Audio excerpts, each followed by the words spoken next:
చాలా బాధాకరమైన రోజు. కాంగ్రెస్ చాలా 2 నిమిషాలు శబ్దంగా ఉండండి. మనము దుఃఖంతో ఏడుపులతోటి తమ్ముడు హనుమంతు అంత్యక్రియలు చేయాలి.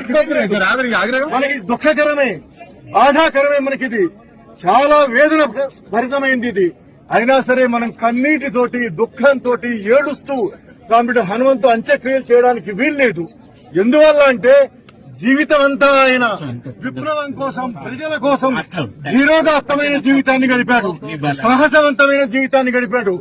ఆయన ఈ దేశ ప్రజల విముక్తి కోసం 45 ఏళ్ల పాటు తన యవ్వన ప్రాయం నుంచి వృద్ధాప్యం వరకు ఆయన మడమ తిప్పకుండా విప్లవోద్యమంలో కొనసాగాడు. అట్లాంటి వాడి మరణం బాధాకరమే, కానీ మనం కన్నీటితోటి సాగనంపడానికి వీల్లేదు.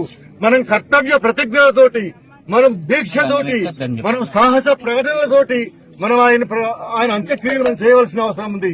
కాబట్టి దయచేసి మీరెవరు ఒక్క అరగంట పాటు, ఎందుకంటే మనకెవ్వరికి తెలియదు, బహుశా ఇక్కడ ఉన్న వాళ్లలో 60-70 ఏళ్ల వాళ్లకు మినహాయిస్తే ఆ తర్వాతి వాళ్లకు, ఈ ఊరి వాళ్లకు, ఈ చుట్టుపక్కల వాళ్లకు ఆయన ఒక పోరాట ప్రతీకగానే తప్ప ఆయన జీవితంలో ఏం చేశాడు, భారత విప్లవోద్యమంలో ఏం చేశాడనే విషయాలు చాలా మందికి తెలియదు. ఆ విషయాలని మనం తెలుసుకోవాల్సిన అవసరం ఉంది.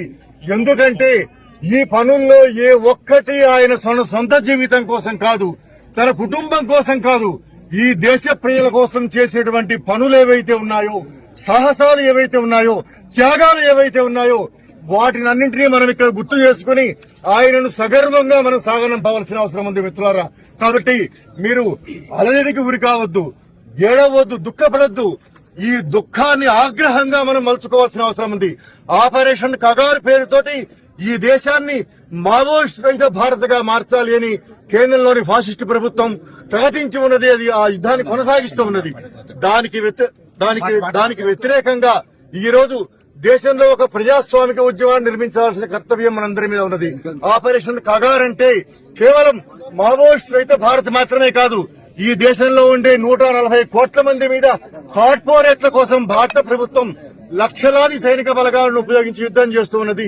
ఇది ఒక అన్యాయమైన యుద్దం, అమానవీయమైన యుద్దం. ఇది మనుషులందరినీ నిర్మూలించే యుద్దం. ఇది విప్లవకారుల్ని మాత్రమే కాదు, ఆదివాసుల్ని మాత్రమే కాదు, ఈ దేశంలో ఉండే కోట్ల మంది శ్రమజీవులను, మధ్యతరగతి వాళ్లను ధ్వంసం చేసి నిర్మూలించే ఒక పాశవికమైన యుద్ధాన్ని రాజ్యాంగం ప్రకారం అధికారంలోకి వచ్చానని చెప్తున్నటువంటి ప్రభుత్వం అట్లాంటి యుద్ధాన్ని కొనసాగిస్తున్నది. ఆ యుద్ధానికి వ్యతిరేకంగా కామ్రేడ్ హనుమంతు తన జీవితంలో నిజానికి ఇప్పుడు ఆయన చనిపోయాక తెలుస్తున్నది, ఆయన సల్వాజురుం కాలంలో నిజానికి సాహసంగా సల్వాజురుం తిప్పికొట్టడంలో